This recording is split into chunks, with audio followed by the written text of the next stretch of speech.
ulama ini dan santri ini sebagai cendekiawan ini mengganggu. Kemudian mereka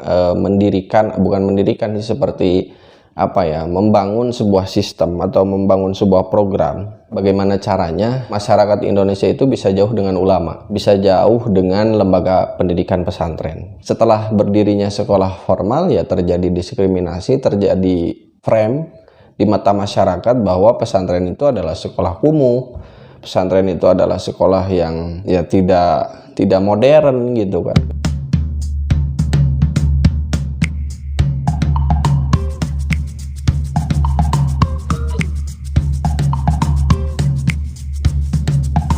Assalamualaikum warahmatullahi wabarakatuh. Sahabat Ruang Berpikir, jumpa lagi dengan saya. Pada kesempatan kali ini saya akan kembali membacakan buku Api Sejarah karangan Ahmad Mansur Suryanegara, yang mana kemarin kita telah membahas soal profesi Rasulullah sebelum menjadi nabi, dan sebetulnya setelah itu ada beberapa bagian-bagian dalam buku ini yang penting juga, namun saya lewati karena saya ingin kali ini langsung melewati dari gerbang ke-1 kemarin kita bahas ke gerbang ke-4. Nah, di gerbang ke-4 ini menceritakan bahwa Islam telah masuk ke Indonesia. Nah, di sini ada judulnya, ada tema besarnya, bahwa dituliskan di sini ulama pembangkit gerakan kesadaran nasional Indonesia. Jadi di sini kita akan dibawa oleh penulis ke masa lalu, ke masa di mana ulama atau ya katakan di dalamnya juga ada pendidikan seperti pondok pesantren sebagai pembangkit gerakan kesadaran nasional di Indonesia. Nah, tentu kan ini berkaitan nantinya dengan penjajahan kolonial Belanda. Nah, yang saya ingin bahas di sini dan kita belajar bersama-sama di sini bahwa pada saat itu di Indonesia ini khususnya ukuran seseorang itu disebut sebagai cendekiawan, atau seseorang itu dikatakan sebagai orang yang berilmu, orang yang memiliki pengaruh besar terhadap umat, terhadap masyarakat, itu berada di lingkungan pesantren. Katakan seorang ulama atau seorang kiai, seorang pimpinan pondok itu memiliki pengaruh besar terhadap masyarakat pada waktu itu. Dan pada waktu itu di dalam buku ini disebutkan bahwa sampai abad 20 Masehi, masyarakat Indonesia itu belum mengenal huruf Latin.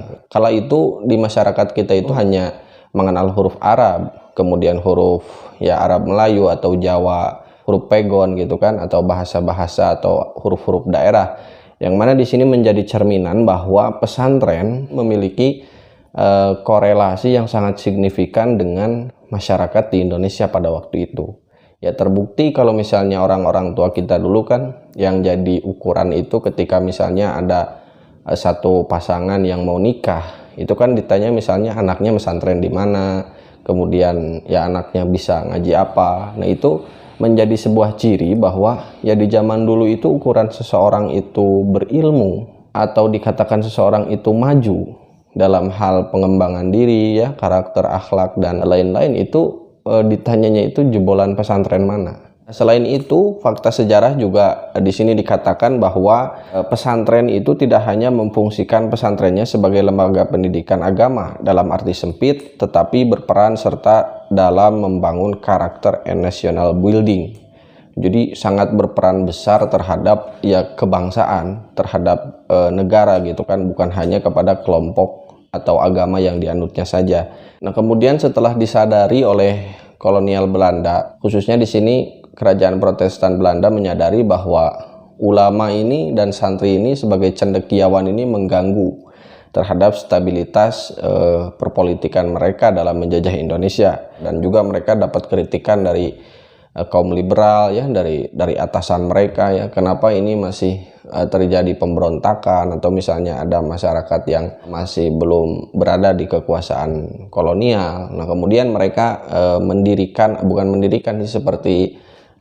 membangun sebuah sistem atau membangun sebuah program yang mana pada masa itu mereka mengatakan bahwa ini menguntungkan bagi masyarakat Indonesia, yang kita kenal politik etis, ya, pada tahun 1901 dengan triloginya yaitu edukasi, irigasi, dan imigrasi.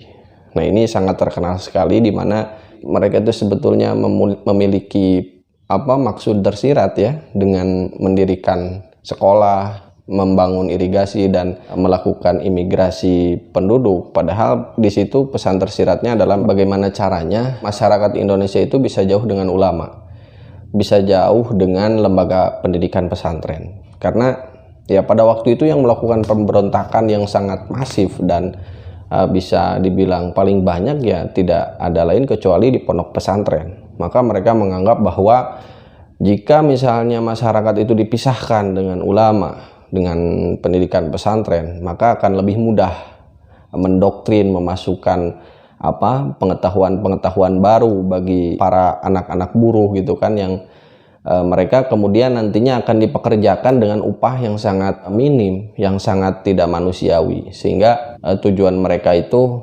diantaranya adalah agar memisahkan masyarakat kita jauh dengan ulama.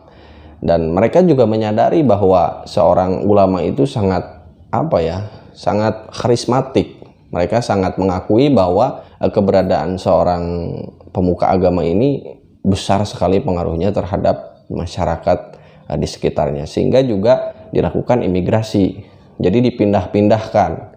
Nah, yang tadi diedukasi itu diberikan pemahaman-pemahaman sedikit-sedikit, dijauhkan dengan ajaran-ajaran Islam. Kemudian yang diimigrasikan ini sebetulnya maksudnya itu agar supaya ya tidak ada lagi tempat bertanya kepada ulama gitu bagi masyarakat kita. Kadang-kala dipindahkannya ke tempat-tempat yang masih kosong, misalnya belum ada ulama atau belum ada pesantren di sana, mereka diasingkan ke sana, sehingga mereka tidak ada lagi yang membangkitkan kesadaran mereka akan keterjajahan, penindasan gitu ya, dan lain-lain. Dan kemudian masalah irigasi juga sebetulnya Belanda ini bukan sebetulnya ingin menguntungkan petani-petani yang bercocok tanam di sawah sebetulnya, itu agar meningkat produktivitas petani kita, dan kemudian ya tetap saja nantinya akan dibeli murah gitu kan, tidak sama sekali menguntungkan bagi masyarakat kita pada waktu itu.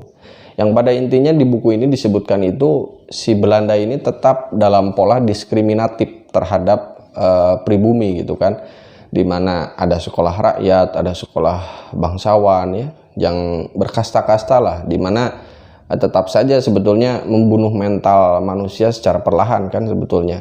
Dan juga diskriminasi terhadap pondok pesantren gitu kan, kemudian memasukkan kultur barat, termasuk agama juga dicocoki ya kepada anak-anak yang akan sekolah di sekolah yang didirikan oleh Belanda. Nah, dari situ sebetulnya kita itu harus menyadari bahwa selama ini yang telah menumbuh besarkan orang-orang tua kita itu adalah para ulama, para kiai, para pendiri pondok pesantren. Itu jauh sekali masanya, dari sekitar 1500 kemudian sampai 1900, itu sangat dipengaruhi oleh pendidikan-pendidikan Islam.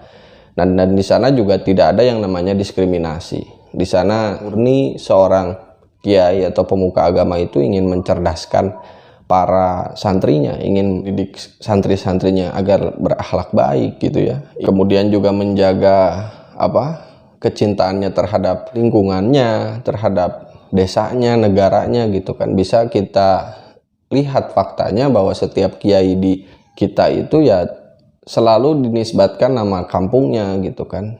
Seorang kiai itu sangat komprehensif pada waktu itu, tidak hanya mengurusi pendidikan saja ya, tetapi dalam segi ekonomi ya, pengembangan apapun itu kiai turut andil dalam prosesnya. Dan setelah berdirinya sekolah formal ya terjadi diskriminasi, terjadi frame di mata masyarakat bahwa pesantren itu adalah sekolah kumuh, pesantren itu adalah sekolah yang ya tidak modern gitu kan. Kemudian ya bayangkan saja misalnya dari beberapa orang yang sekolah di sana kemudian besar, lahir ke anak-anaknya, kemudian doktrin-doktrin itu disampaikan kepada keluarganya dengan masif gitu ya pada waktu itu, sehingga ya awal mulanya pesantren itu dalam tanda kutip dianggap tidak lagi modern itu ya karena itu, menurut saya kalau saya baca buku ini. Dan apapun yang dilakukan oleh Belanda pada waktu itu ya sebetulnya pada intinya tetap ingin mengeruk kekayaan apa yang ada di kita ya, dan ya kita hanya sebagai objek penderitaan saja dari pelaku-pelaku kolonialisme ini dan imperialisme. Nah, mungkin dari bacaan buku saya kali ini itu saja yang pada intinya yang saya temukan dari buku bacaan ini adalah bahwa pendidikan yang telah lama kita tinggalkan itu sebetulnya pendidikan yang sangat membantu tumbuh kembang dan kecerdasan, ya, kemudian keimanan masyarakat kita yang pada saat itu terlihat tertib masyarakatnya itu telah lama kita lupakan, dan kemudian kita beralih kepada lembaga pendidikan, sistem pendidikan yang baru dibawa oleh Barat ke kita, sehingga kita terkadang sangat mengagul-agulkannya, ya, sangat membanggakannya, yang sebetulnya pada awalnya itu adalah salah satu cara Belanda menjauhkan ulama dengan masyarakat, menjauhkan pesantren dengan masyarakat. Kesimpulannya tentu ada di sahabat-sahabat sekalian sendiri, dan silakan berkomentar dan menanggapi sesuai apa yang terbesit di hati dan di pikiran sahabat semua. Mungkin dari saya hanya itu. Selamat beraktivitas kembali. Mudah-mudahan nanti kita bisa bertemu lagi dan bisa membacakan kembali buku ini. Sekian dari saya, mohon maaf atas segala kekurangan. Wallahul muwaffiq ila aqwamit thoriq. Wassalamualaikum warahmatullahi wabarakatuh.